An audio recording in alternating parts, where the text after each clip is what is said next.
Terima kasih Anda masih bergabung bersama kami, pemirsa, dan sudah kembali bergabung rekan Kesha 7. Ya pemirsa, di Create Up kali ini satu tema menarik terkait dengan ekspansi Fishlock di 2024 dan sudah tersambung melalui line Zoom bersama Mas Bayu Anggara, co-founder dan CEO dari Fishlock. Mas Bayu, apa kabar? Ya, selamat pagi. Sehat selalu, kabar baik sekali. Momentum 2024 sangat bersemangat. Oke, kayaknya udah siap lari kencang nih ya Fishlock ya di tahun 2024. Baik, sekedar mengingatkan kembali walaupun memang Fishlock sudah pernah diwawancara di Create Up gitu. Untuk pemirsa yang baru saja bergabung, mungkin boleh dikenalkan kembali Fishlock ini platform apa, Mas Bayu? Iya, terima kasih banyak. Jadi kami selama 3,5 tahun ini berkembang. Kita berawal dari 2020. Kami fokus pada digitalisasi rantai pasok perikanan, berawal dari cold storage ikan, di mana kita sangat sulit gitu untuk melihat visibilitas produk perikanan di seluruh Indonesia. Karena ini musiman, seasonal.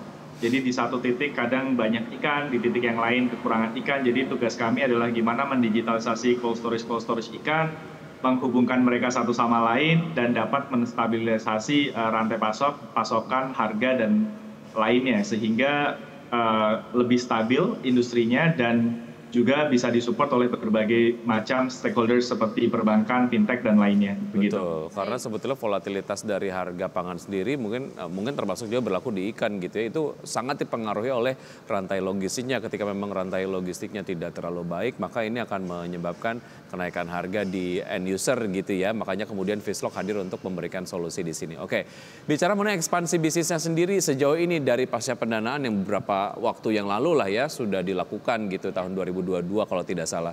Nah dari situ ekspansinya sejauh ini seperti apa, Mas?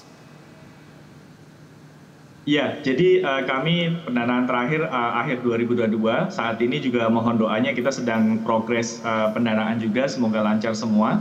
Jadi selama 2023 kami berkembang di 50 lokasi di seluruh Indonesia. Tim kita ada sekitar 110-120 orang. Dari situ kita mulai berkembang tidak hanya supply dan demand matching atau jual beli ikan, tapi juga kita mengembangkan produk-produk turunan, layanan turunan seperti jasa pengelolaan gudang, fulfillment, logistik, dan lainnya gitu. Termasuk memperkenalkan stakeholders kami ke mitra-mitra financial institution kami sehingga mereka bisa mendapatkan pendanaan dari perbankan atau dari fintech gitu. Dari pasca pendanaan ada penambahan layanan mungkin atau penambahan mitra nelayan yang sudah bermitra sejauh ini, bagaimana Mas Bayu? Ya, saat ini di database kami bekerja dengan mungkin lebih dari 500 stakeholders lah. Itu termasuk dari nelayan, supplier, agregator. Mereka juga terhubung dengan ribuan nelayan tentunya. Jadi kami melihat ada pertumbuhan sekitar 100% lebih dari 100% dari tahun 2022 ke 2023 terhadap mitra-mitra kami ya saat ini. Lalu bagaimana dengan jejaring logistik cold chain-nya sejauh ini, sebarannya sudah kemana saja, Mas? Iya, saat ini kami fokus tahun lalu hingga akhir tahun kita fokus di 50 titik di seluruh Indonesia. Dari Aceh, Medan, beberapa titik di Sumatera, Jakarta, Jawa mungkin sekitar 40%. Kemudian kita juga di ujung utara Kalimantan, dari Pontianak, Tarakan, kemudian di Bali, Makassar, Ambon, Bitung, dan lain-lain. Jadi kami memang fokus untuk meratakan titik-titik tersebut untuk memastikan visibilitas komoditas perikanan, begitu. Baik, so far Mas Bayu dari pertumbuhan yang ada, layanan apa yang paling diminati atau yang paling tumbuh signifikan sejauh ini? Iya, tentunya ujungnya adalah nelayan atau supplier ini ingin ikannya dibeli gitu ya. Tapi memang kita tidak bisa memastikan secara berkelanjutan, itu tergantung dengan demand yang ada. Jadi kadang-kadang juga mereka akan bernegosiasi dengan pembeli itu sendiri dengan harga yang lebih baik. Sekarang yang sedang growing adalah layanan kami untuk channeling atau memperkenalkan mereka dengan lembaga pembiayaan, karena kami bukan fintech. Jadi kami memperkenalkan mereka ekosistem Fishlock terkait dengan pembiayaan. Jadi mereka bisa langsung directly dealing, negosiasi dengan perbankan, dengan fintech gitu ya. Kami sebagai avalis untuk memastikan bahwa kami akan mengelola gudang, mengelola inventory mereka sebagai jaminan. Itu yang sekarang sedang berkembang dan banyak permintaan. Oke, baik, menarik. Kalau kita lihat dari semacam sukses story-nya lah ya, dari mitra-mitra yang sudah bergabung dengan Fishlock sendiri sebelum dan juga sesudahnya, ada value apa saja yang kemudian mereka rasakan dari peningkatan volume penjualannya kah, kemudian juga dari akses terhadap pembiayaan dan lain-lain. Mungkin kita akan bahas usaha jeda berikut ini ya, Mas Bayu ya. Dan pemirsa tetap bersama kami, usaha jeda kami akan segera kembali.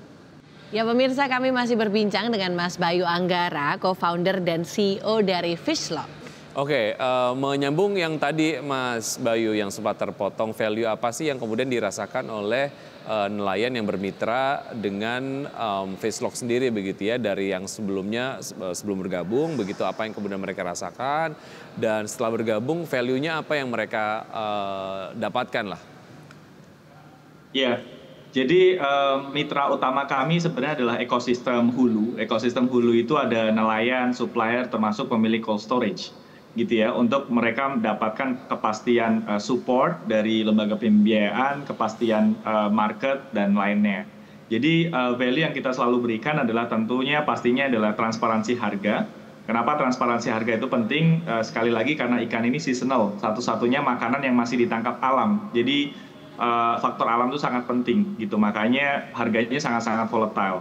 Nah, kalau misalkan mereka melihat di websitenya Fishlock, itu sudah ada real time harganya. Jadi mereka bisa jadikan itu sebagai patokan bahwa harga di Fishlock untuk ikan cakalang atau ikan bandeng sekian gitu. Jadi mereka nggak bisa dibohongi oleh buyer atau siapapun. Yang kedua adalah digitalisasi tentunya. Digitalisasi, kita bantu mereka untuk mengelola gudang cold storage dengan digitalisasi yang kita punya, sehingga memudahkan mereka untuk mendapatkan pencatatan. Sebelumnya tanpa digitalisasi mereka hanya menggunakan bolpen dan kertas, dan itu juga kadang salah gitu, jadi tidak sinkron datanya. Yang ketiga, teknologi traceability yang kita kembangkan juga. Ini lebih ke market ekspor. Mungkin untuk domestik nggak terlalu concern terhadap traceability dan lain-lain. Tapi kalau market ekspor mereka sangat-sangat concern. Mereka ingin sekali tahu ikannya dari mana. Mereka nggak pengen dibohongi, kualitasnya sesuai. Sehingga mereka juga punya trust, punya confidence level untuk membeli ikan dari Indonesia, begitu. Baik, pencatatan yang sudah dilakukan secara digital ini juga membantu mitra untuk menjadi bankable atau fintechable ya. Karena kan kalau bankable bank yang menyalurkan pembiayaan, tapi kalau ini yang mitra dari Fishlock adalah fintech ya. Nah, ini bicara mengenai fintech, berapa sih pembiayaan berhasil dibantu tersalurkan melalui platform Fishlock kepada mitra-mitranya, Mas, di ekosistem? Iya, karena kami langsung menyerahkan saja ke fintech untuk mensortir, ke bank juga mensortir mitra-mitra kami. Jadi kami tidak mencatat itu secara langsung, tetapi kami juga punya backup catatan. Kita lihat, kita interview mereka juga pada tahun lalu 2023 itu sekitar lebih dari 100 miliar sudah kita bantu untuk disalurkan dari fintech dan perbankan ke mitra-mitra kami, terdiri dari supplier, beberapa nelayan-nelayan besar, termasuk juga cold storage perikanan. Oke, dengan persaingan yang mungkin cukup ketat juga ya di industri ini, Fishlock sendiri strong point-nya apa, Mas, yang mau ditawarkan di tahun 2024 ini khususnya? Iya, kalau definisi persaingan itu tergantung bisnis model, karena pekerjaan yang kita lakukan, bisnis yang kita lakukan cukup berbeda dengan yang lain, karena kami fokus di ekosistem enabler.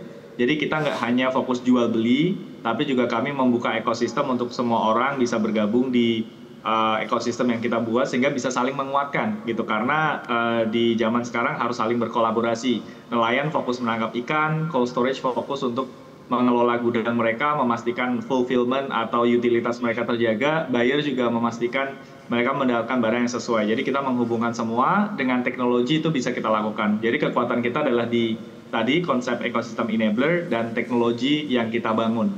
Oke. Di awal wawancara tadi sempat disinggung sedikit mengenai apa yang kemudian sudah dipetakan lah ya soal capaian tahun 2024. Mungkin Anda bisa jelaskan lebih jelas lagi, Mas Bayu, target Fishlock di tahun 2024 apa? Iya, kalau secara keseluruhan target kami high levelnya ya, itu kita ingin mencapai profitabilitas sesegera mungkin. Kita improve dari sisi internal, penyelesaian bisnis dan lain-lain, karena memang kami baru berjalan 3 tahun, jadi banyak teknologi bisnis development yang kita lakukan. otomatis itu membawa di mana cost kita tinggi, jadi kita akan fokus untuk mencapai profitabilitas di tahun ini. Dari sisi bisnis, kita akan fokus untuk komoditas ekspor pada 2023 hanya sekitar 15% dari total pendapatan kita untuk ekspor. Tapi tahun ini targetnya adalah minimal 40% kontribusi dari ekspor. Dari sisi produk, satu lagi kita sedang kembangkan smart contract blockchain traceability. Jadi tadi traceability-nya udah ada, kita lengkapi dengan blockchain. Kenapa ini penting? Mungkin bagi kita nggak terlalu concern, tapi bagi global institution, financial institution, buyer, itu meningkatkan rasa percaya diri mereka.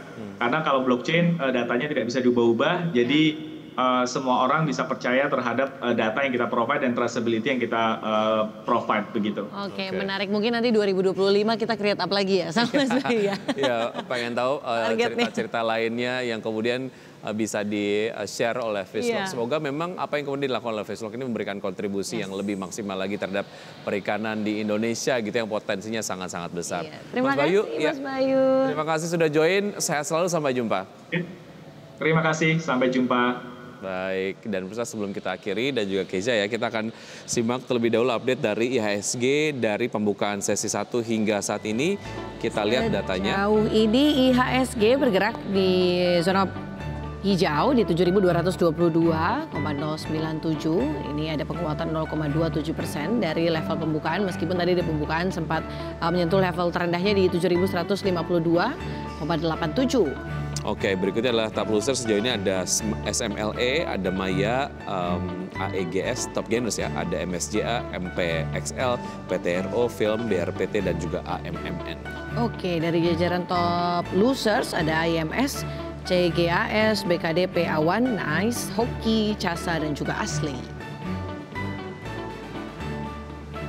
Ya pemirsa, 90 menit sudah kami menemani Anda dalam Power Breakfast. Semoga pembahasan hari ini dapat menjadi referensi dan sumber informasi untuk Anda. Tetap perbarui informasi Anda hanya di IDX Channel, your trustworthy and comprehensive investment reference. Saya Wiki Adrian. Dan saya Keza 7. Sampai jumpa.